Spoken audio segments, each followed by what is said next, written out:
What's up guys, I'm Phoenix Master 1 and welcome back for some more Fire Emblem heroes. And in this video I'm going to be giving you guys a review of the mythic hero Yune banner, which we're going to be getting tomorrow. So Yune is going to be our next mythic hero, and I'm really happy because they are sticking to this godlike theme, which they did say they will be having for these mythic heroes. But I'm really happy that they are actually sticking to it, and having units like Yune and Duma playable in Fire Emblem Heroes just brings a breath of fresh air, and it's really great. So I'm really happy that they're sticking with that. So Yune is a green mage flyer, and we recently had Veronica as one too, so she's definitely going to be facing some competition. She's a dark mythic hero. A lot of people, including me, were expecting Astra mythic hero because it's been what, like half a year since Ether Raids was a thing, and we still do not have any kind of Astra hero that could increase the lift gain in Astra seasons. So because she's gonna be a dark mythic hero, she's gonna be useful in Ether Raid's defense for reducing the lift losses in the dark season,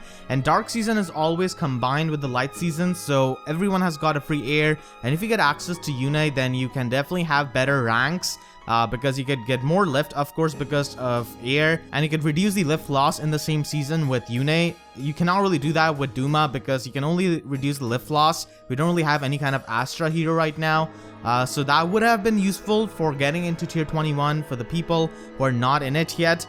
So yeah, Yune is going to be a pretty good unit in that regard, and she's going to be way more useful in Ether Raid's defense than Duma could ever be, because she is a flying mage, and flyers are really powerful in Ether Raids, on defense, on offense, both. And she can definitely utilize stuff like flyer formation, aerobatics. She could run guidance herself.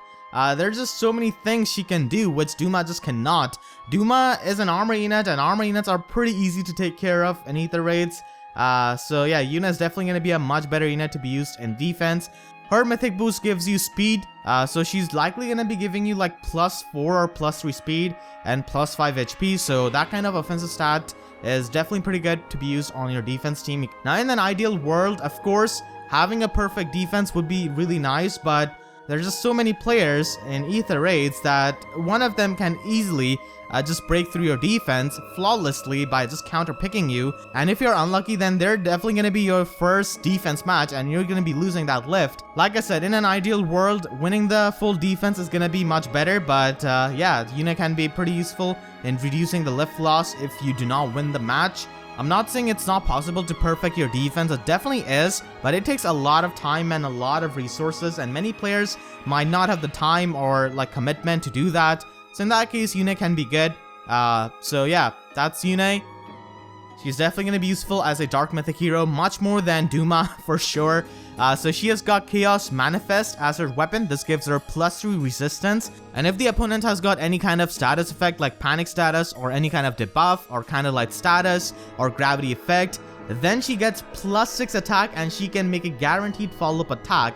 So this weapon pretty much makes the speed of Yune and speed of opponent irrelevant for the most part, unless the enemy has got something like Weary Fighter, then in that case speed check is going to be done. So this weapon is really easy to trigger because it's so easy to set up debuffs or any kind of like negative status like that. You can use a Versa. Even Yune herself has got fantastic debuffing skills in her base kit. So yeah, this is a pretty easy weapon to trigger, really powerful. +6 attack is gonna be extremely good, and guaranteed follow-up means that she doesn't really care about her speed, so I think she's gonna be having low speed because of that, if they try to min-max her perfectly, of course. She's gonna be having really high resistance because of her slot B and slot C skill, because she definitely needs that. She's got attack respond as a slot A skill, not really the best skill for a unit like Yune because she wants to increase her visible resistance for her slot B and slot C skill. And bond skills aren't really all that great in Ether Raids. I guess it could work with aerobatics or flyer formation, but that's pretty much it. It could also work with Wings of Mercy, sure. But I would have liked if this was something that could increase her resistance. So she's got Sabotage Resistance as a slot B skill. So we did get this new line of skill with Celica. She had Sabotage Attack. So Sabotage Resistance also has the same trigger condition as the Sabotage Attack. So the enemy needs to be near another enemy, and if they have got less than 3 resistance than Yune, then they're going to be inflicted by -7 resistance, and that's huge. That can definitely be a really good thing for supporting your allies. Yune herself could probably use something like Desperation instead here, but because her weapon requires the enemy to have any kind of negative status effect, This slot B skill is going to be absolutely fantastic for her, but you're going to be missing out on Desperation because I think she's going to be having low defense, and because she can get the guaranteed follow-up attack, Desperation would be really nice, but still, like, Sabotage Resistance is going to be really fantastic. She also gets +6 attack from her weapon, so this increases her nuking potential, and this is also going to be really nice in ether raids, of course. Even in offense, it could be useful in like the Astra seasons because as it is, you're not going to be getting any kind of lift bonus. So you could just use Yune for having Sabotage Resistance. And if you've got a CC Vantage Mage like Nino or someone like that, like a Blade Tome Mage with Vantage build, you could definitely use this really well. And just have -7 resistance on the entire enemy's team. So yeah, that's the slot B skill. And then she's got her exclusive slot C skill, Chaos Named. At start of turn, if the foe is within 3 columns centered on unit, which is the same range as Scotty Bow from Fallen Takumi, and if they've got 3 less resistance than Yune, then she inflicts -5 debuff to their highest stat, which can be attack, speed, defense, or resistance. Obviously cannot be HP. And in the parentheses, they have this additional text. So when calculating the highest stat, it treats attack of the foe as -15. Now this doesn't mean that they're going to be getting -15 debuff. That would be too insane. That's not happening. So when the skill is calculating the highest stat and checking for that on the foe, because more often than not, a lot of units do have attack as their highest stat when compared to other stats, and most weapons do have might from 14 to 16. So -15 is like a middle ground, which this skill is trying to deduct when trying to check for their highest stat. So for example, if your unit has got 50 attack, 50 visible attack, it's gonna be treating your attack as 35 because it has reduced 15 from your visible attack. It's only there for calculation. Once again, I'm reiterating this because a lot of people are thinking this is a -15 attack debuff, which is really not the case. This is only for calculation purpose. That's pretty much it. So yeah, this kind of Omega Ploy skill is gonna be really powerful. It has got Scotty range, as I said, and this goes really well with her weapon. So she can support her allies from a distance by having this much range, like the Scotty range. And this can be really useful if you use someone like Reed or Guntra. And this is just much better than Duma's Upheaval. Upheaval can be countered by Sparkling Boost from air, a unit which everyone has got access to, and also Healing Tower. But debuffs, on the other hand, unless you have got something like Harsh Command, Restore plus Healer or something like that, it's not going to be all that easy to take care of that. So yeah, Yune overall a really powerful unit, and this is the stat spread I'm expecting on Yune. So we see that she's got 38 HP right here. And for those of you who haven't played Radiant Dawn and think her voice sounds weird, it's actually how it sounds in Radiant Dawn in that one cutscene. This world does not need gods. We have always failed you. We've made you weak. I think they've got the same voice actress. In Japanese, she does sound a bit more childlike, but that's definitely the voice of Radiant Dawn, I'm pretty sure.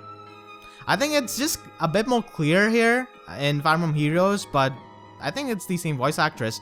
So she triggers Glacies on this Lance Fighter. She's doing 53 damage to him, and with Glacies she gets 36 points of additional damage, which means that at the very least she needs to have 45 resistance. Now she might be having the attack respawn buff, so I'm not really counting that into the account, and also the +3 resistance which she gets from her weapon.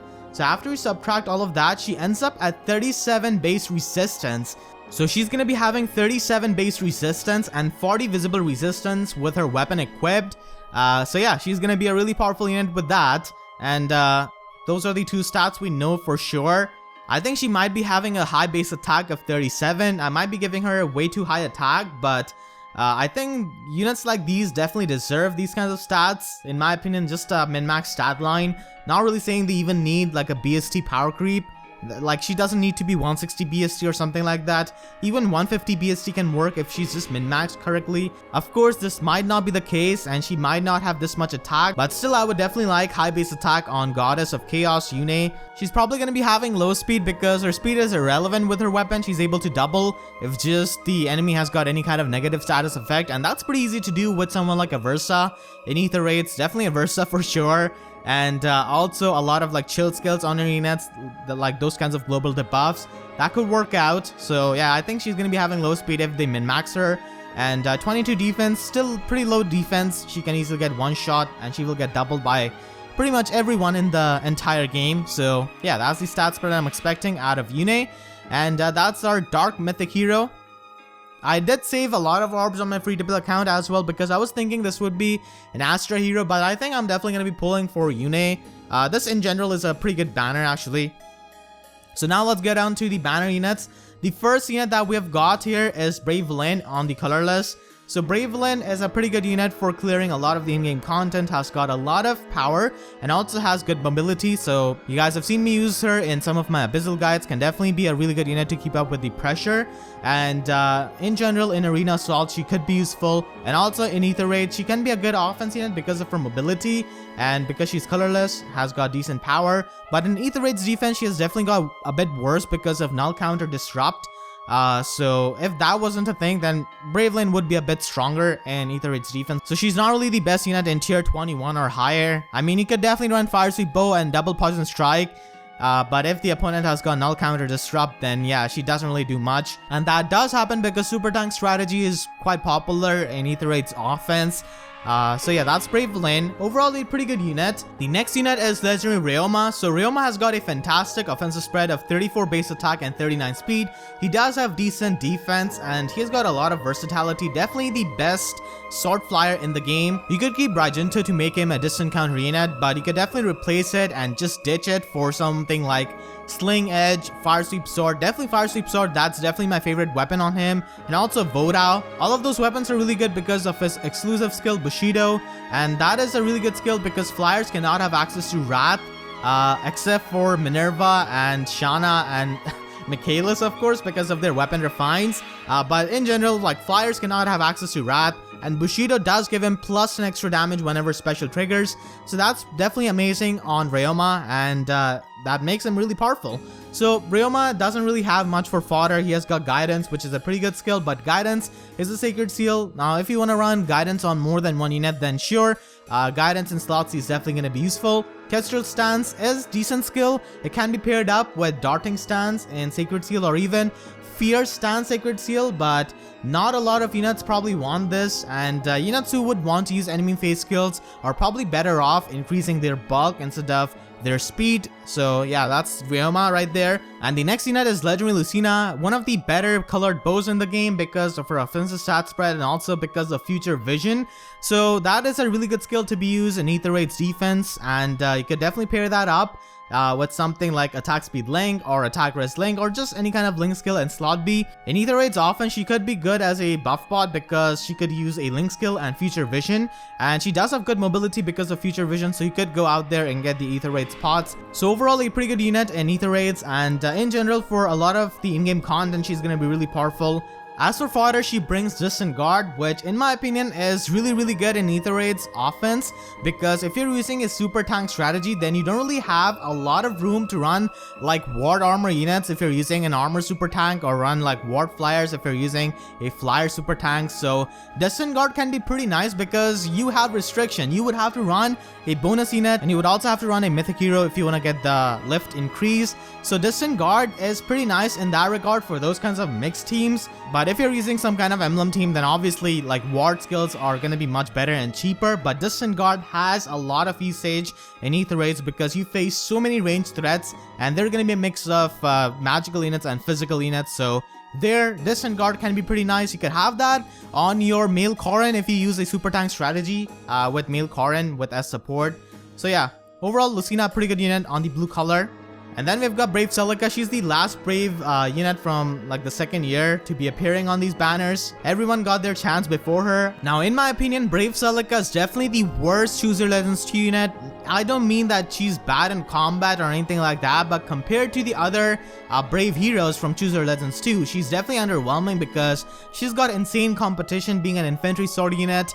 Hector is the best lance armored unit. Ephraim is one of the best green armored unit, and Brave Veronica is Brave Veronica, what can we say? And Brave Celica on the other hand is competing with a bunch of red infantry sword units, but compared to those other Brave units, in my opinion, she is worst. But still, she's a powerful unit with Royal Sword.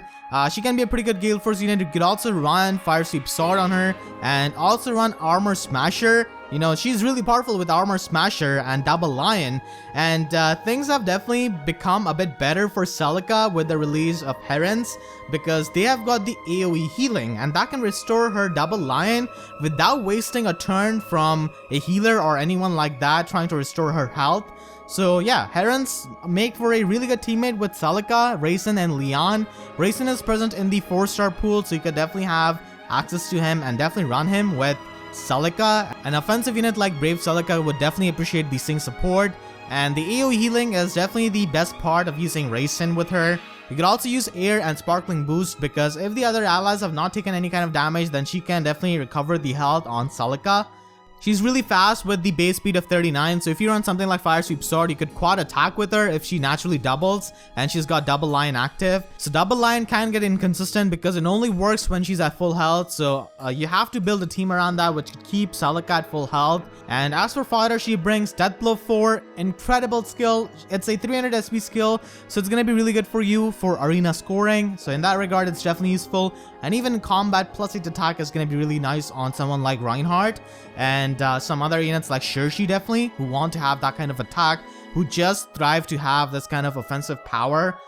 Next up, we've got Lewyn, a really powerful green mage, definitely with his Forseti Tome, which is basically a reverse desperation that requires him to be above half health for it to function, and he does need to naturally double to fully use its effect, but he is pretty fast, especially with the +3 speed from his tome, and he can utilize Special Spiral really well with something like Glimmer or Dragon Fang with Flashing Blade, and can also run an AoE special like Blazing Wind with Flashing Blade, can be really powerful with Special Spiral, and overall a really good green mage, and he brings a lot of good fodder to the table, especially Special Spiral, which is a really coveted skill. You would want that on Ophelia, on Sonya, on Ike for that Thanos build. Like a lot of mages and a lot of units do want Special Spiral. It's a rare skill. So yeah, Lewyn does have a lot of fodder utility and is a strong unit. Also has Odd Attack Wave, but generally you want to fodder him up for Special Spiral. And the next unit is the best user of Special Spiral from Lewyn, which is Ophelia. So Ophelia is extremely powerful unit, the best blue mage in my opinion because of her Mistletoe Tome. It can work really well for setting up the AoE special, and can also be really powerful with Special Spiral. I mean, you can clear most of the Abyssal maps with Ophelia with Special Spiral and 3 dancers. Like, that's the only thing you need. She's that powerful, and because of the -1 special cooldown on her weapon, she doesn't really need to run Heavy Blade or anything like that compared to other mages who want to run these kinds of AoE Special Spiral builds. So she can run Hardy Bearing, definitely a meta-defining unit, and something like Ether Raids, really amazing for offense, and also of course for defense. She's infamous for that.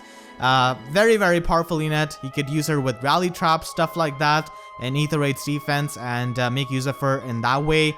As for fodder, she has got Rally Up Attack Plus, which is one of the 2 AoE rally skills that we have got. It's a 400 SP assist skill, which is really useful for arena scoring. Can also be used in Ether Raids defense for rally traps and stuff like that. Really useful skill to be given to a unit like Seth, because you could have him with his Speed Tactic Refine, and he could buff all stats of allies by +6 if he has got this as a skill. And we have got Halloween Kagero as the next unit. Halloween Kagero is a colored armor dagger, and she is really powerful with that base 38 attack. Can definitely be useful in Ether Raids with a close counter advantage set because of her attack. The debuff from daggers is definitely useful for a close counter advantage build, and they do have a lot of options with that. And you could also use her as a super tank, but in that role, Winter Cecilia is just much better because she's colorless, so she doesn't really have the color disadvantage like Kagero. But still, both of them have got the same armor weakness if they're not running Sylvalan Shield and have a poor 1 movement. And Winter Cecilia has got 3 less attack than Kagero, and is also slightly bulky and is colorless. And the 1 movement is definitely going to be sucking for Kagero as a close counter advantage unit in Ether Raids. For other game modes, you could also utilize some kind of effective dagger, so that could be useful in Arena Assault. And close counter, like tank build, is also possible on Kagero. And as for fodder, she has got Bullfighter, the most busted fighter skill in the game. Also has even attack wave. And the next unit is Halloween Myrrh. So definitely a really nice unit to be used in your arena core if you do have her at +10 merge. Not a lot of people might have that, but you know, she is a 180 BST unit, so really good in that regard. and she's extremely bulky, has got min-max stat line. If you just have one copy of Myrrh, then she could be useful in Arena Assault. Her weapon allows her to be a good mixed phase armor unit without requiring any kind of Sacred Seal like other armor units who would need Quick Riposte as a Sacred Seal if they're running a Bullfighter. So using that, you could definitely run some other Sacred Seal, and you could also run Special Fighter on her slot B and have Quick Riposte as a Sacred Seal slot, so she could have that guard effect and also get the breath effect in both phases. If you're running something like Distant Counter, that could definitely be useful. In Ether Rage, she isn't really all that good because she's got the poor mobility. She also has dual weakness to armor effective and dragon effective weapons, and also air is a pretty common unit. Mystic Boost can mess up a unit like Myrrh definitely. So yeah, Myrrh, pretty good unit for scoring and can be useful as a tank, and she's a good mixed phase armor unit. As for fodder, she has got Vengeful Fighter and Armor March. Her best slotted skill can be Distant Counter or Fortress Defense Res, but those two skills are really expensive. Next up, we have got Halloween Mia as a flying healer. Having a mobility of flyer on a healer is definitely fantastic. She could receive and give Flyerman buffs, that's also fantastic, can use flyer formation, aerobatics, guidance, stuff like that. But unfortunately, her offensive spread isn't really all that impressive. She's got low base 30 attack, which doesn't really do all that many favors to her. The best thing to come out of her base kit is definitely Witchy Wand Plus, which is extremely useful for ether raids. If you have been paying attention, you might see a lot of like Infantry Pulse, Ostia Pulse, and those kinds of special ready teams in ether raids. That's a really popular archetype. So against those kinds of teams, Witchy Wand can be extremely useful to just shut down their specials, because this weapon has got AoE guard effect, so you will be inflicting that, and you could also reset the special of the enemies, so extremely useful if you have trouble with those kinds of Infantry Pulse special ready teams with Ophelia, Sonia, Lewyn, stuff like that, because that's really popular. And this can also be used, I guess, in Ether Raid's defense to shut down like Gale Force strats against your team, but your team's movement is going to be in the hands of AI, but still it can be something. And that's definitely a really useful weapon in ether raids. And if you don't really care about ether raids, then even in Arena Assault, it can definitely be useful against many of the Bullfighter and Breath armor units. So there also it serves a purpose, because we have got so many skills that increase the special cooldown, so Witchy Wand Plus can be a good counterplay to that.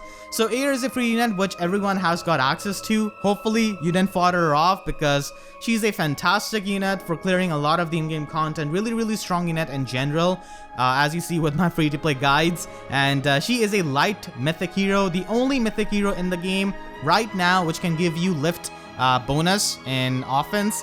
She's definitely very valuable because of that, and in general she's a pretty good unit. Lithia Berg is amazing, giving her plus for attack and plus for speed, and she could also deny the follow-up attack of the enemy if she initiates the combat. Mystic Boost is also really good for dealing with dragon units, so that's amazing. Sparkling Boost is also a good support skill, and if you're having trouble reaching tier 21 in ether raids, then you should definitely try to pull for another air. That would definitely make your climb a bit more easy. And it's not that it cannot be done with one single air, it can definitely be done. You could definitely reach tier 21 in ether raids with just one free air which you have.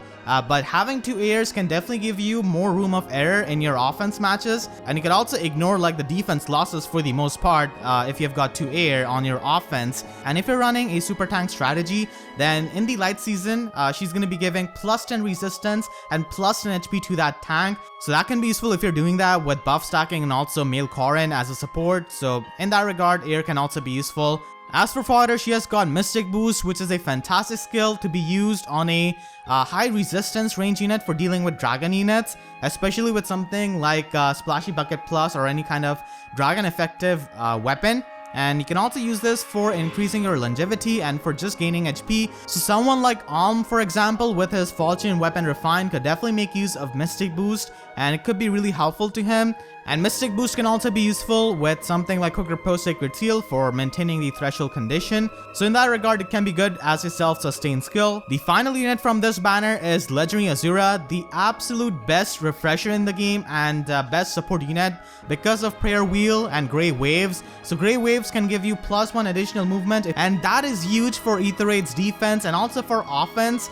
And it's really amazing to just give like +6 buff to all of the stats of an ally with Prayer Wheel.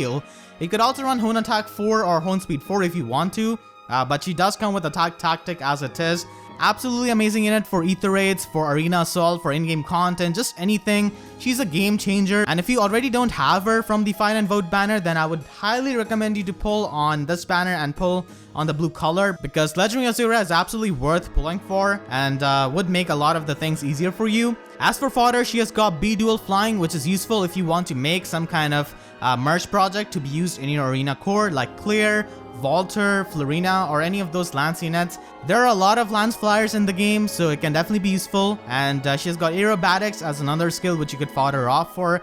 It's a sacred seal, but still, you know, if you want to run that on slot B of a unit, she has that to provide. So Legendary Azura, absolutely amazing unit, because what kind of unit does not want +6 to all of their stats? I mean, any kind of defensive, offensive unit would do amazing with those kinds of buffs, and also having +1 movement. So that is incredible, and that's going to be the Mythic banner. Every color has got really good units and something extremely useful. For example, in green color, you have got Yune, of course, as the Dark Mythic hero. You also have Lewyn with Special Spiral. He's also a powerful unit. You have got Kagero with Bolt Fighter, once again a powerful dagger unit with 38 base attack. In the blue pool, you have got Azura, absolutely amazing support unit, Legendary Lucina, and also Ophelia, extremely powerful nuke. So blue is looking mighty fine, and in colorless, you have got Air, Halloween Mia, 2 units really useful for ether raids, also Brave Lyn, strong unit. In red, we have got Celica with Deathblow 4. Celica herself is a strong unit.